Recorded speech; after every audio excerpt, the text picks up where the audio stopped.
Ngayon guys, isa pang sound testing. A few moments later. Yun.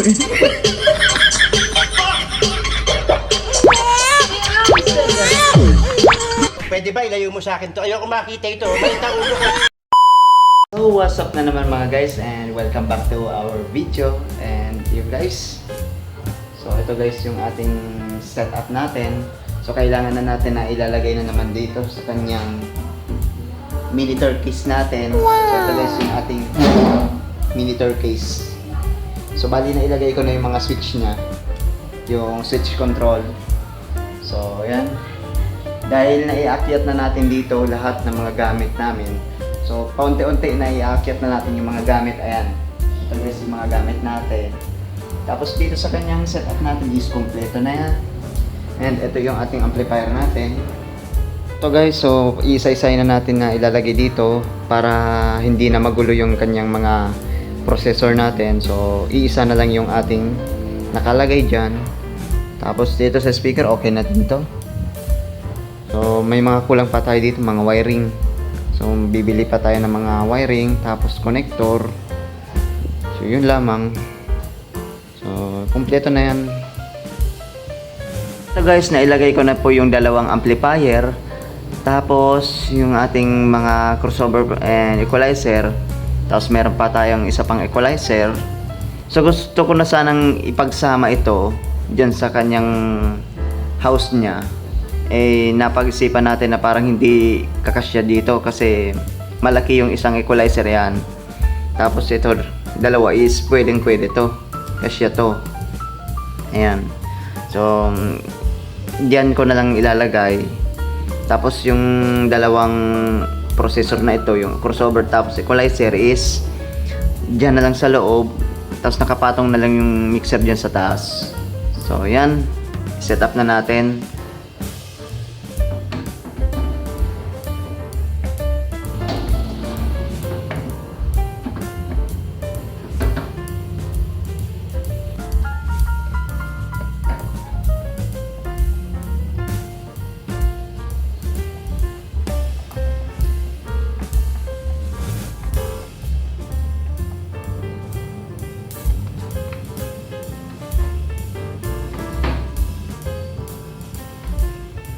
So guys, na-set up na po natin yung ating mga processor natin and naisama natin yung isang equalizer natin. So hindi ko na sana to isasama yung itong equalizer na ito.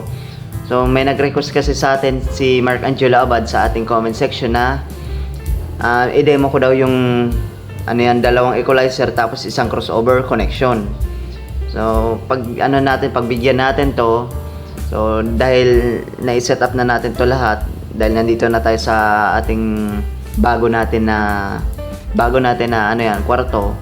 So dito natin linagay lahat, tapos yan, saktong-sakto i-demo natin siya. So yan, yung ating gagamitin natin mga connection. So mga XLR po to, tapos dito is mga RCA.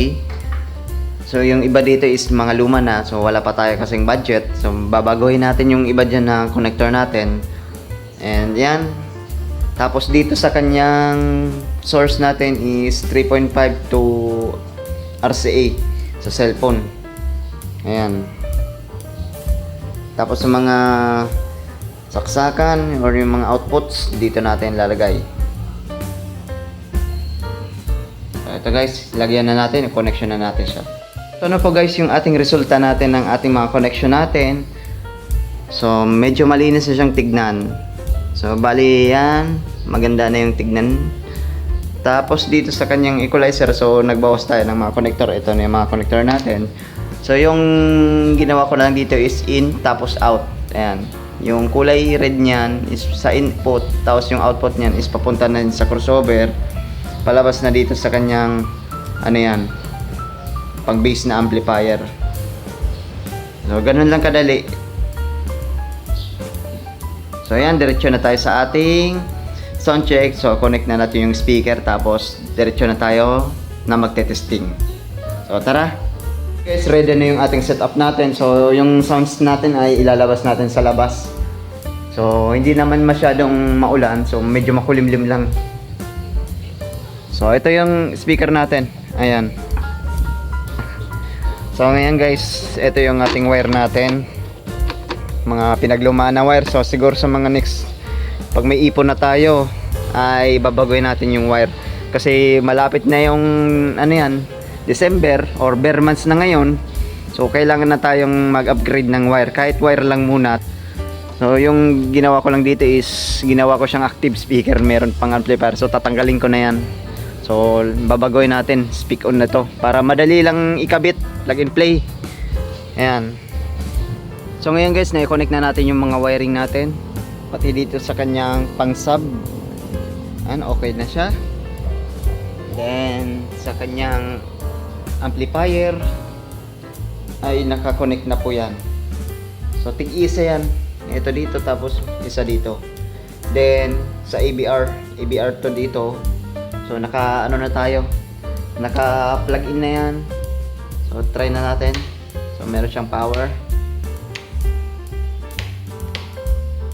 Siguro ano yan, 1, 2, 3, oh 5 yung nakakonect. Tapos testing tayo sa ano yan, testing tayo sa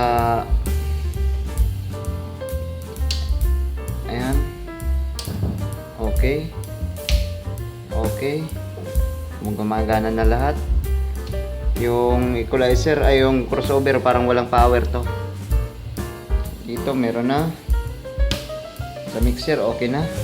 Sa crossover walang power. So guys, may power na po lahat yan. And yung source natin, cellphone. So lagyan natin siya ng mga volumes. Ito, mga flat lang po yan. Tapos yung crossover. Then dito sa kanyang base. Ayan. Tapos testing tayo.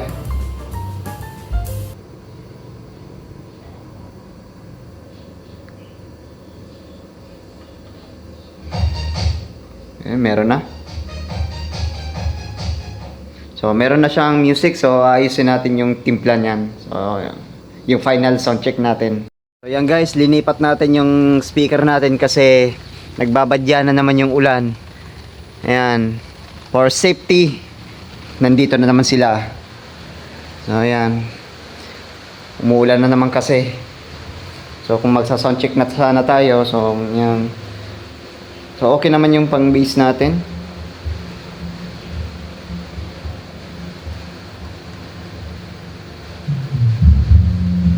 Yan.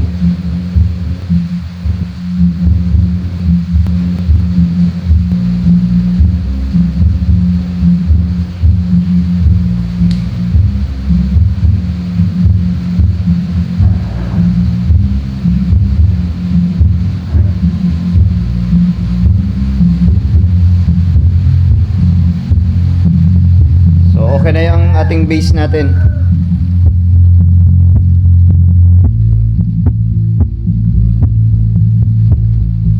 So try natin yung mid high.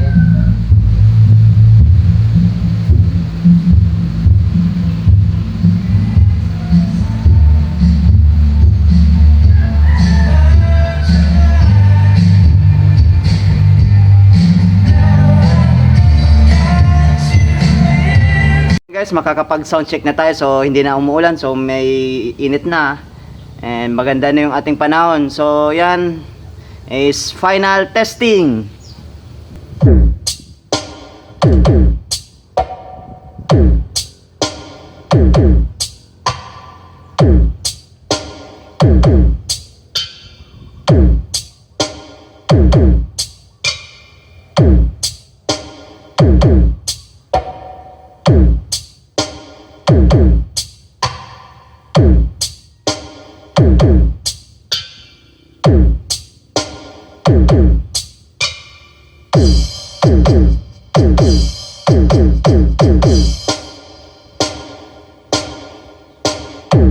Malakas.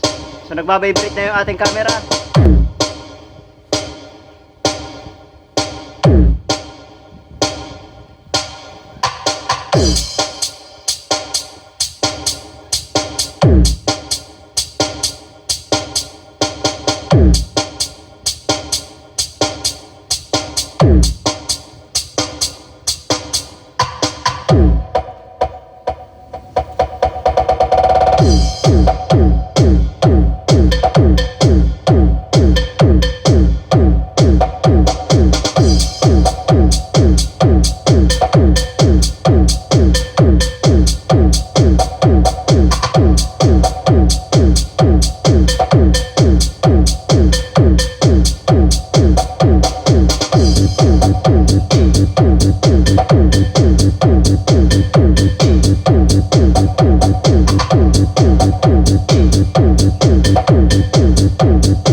Ngayon guys, isa pang sound testing.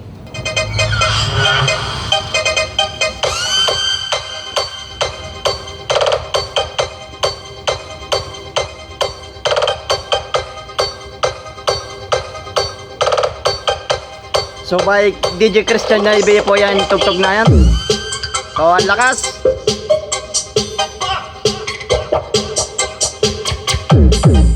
Klaro yung ating midaya at yung bass. Sirang sada.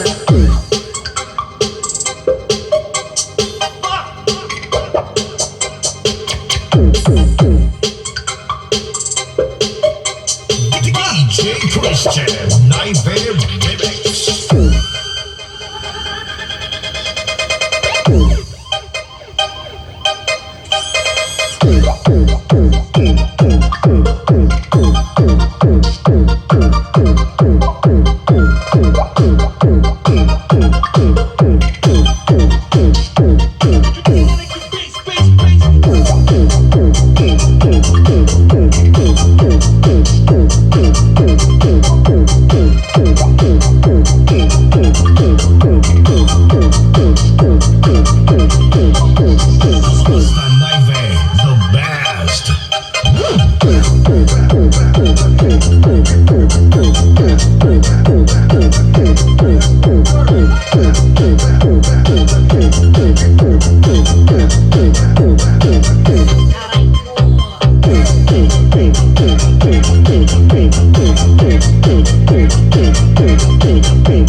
So ayan guys, na-testing na natin yung ating speaker natin, yung ating mid-high at saka yung bass, klarong-klaro. So napakalinis ng tunog. Ayan. So tingnan natin yung ating timpla natin sa loob. So ito guys, yung ating volume natin is nasa 15 or number 5 dB. Tapos yung ating main natin binaba natin. So yun yung ating pinaka main natin kasi naka ano yung separate yung ating volume. Tapos sa kanyang equalizer at saka yung ating isa pang equalizer. So dito sa kanyang crossover. Then sa kanyang amplifier yung ating timpla natin. So limit lang yung ating master volume natin kasi baka masira yung ating mid-high natin kasi nasa 100 watts, so 733 watts yung ating nagde-drive sa kanyang amplifier. Tapos dito is 200 watts or 200 watts. So kayang-kaya ng ating 500 watts na crown speaker. So ayan guys, yung ating ano natin sound check. So napakaklaro. So tingnan natin.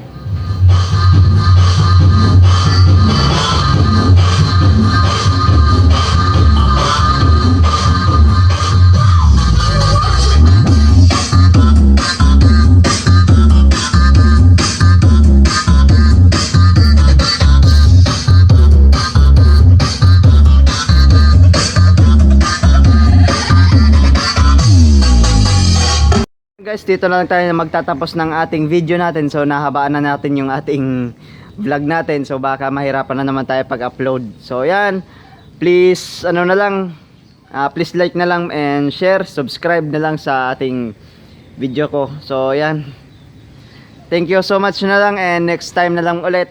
Kita-kita na naman tayo sa susunod na video. So yan.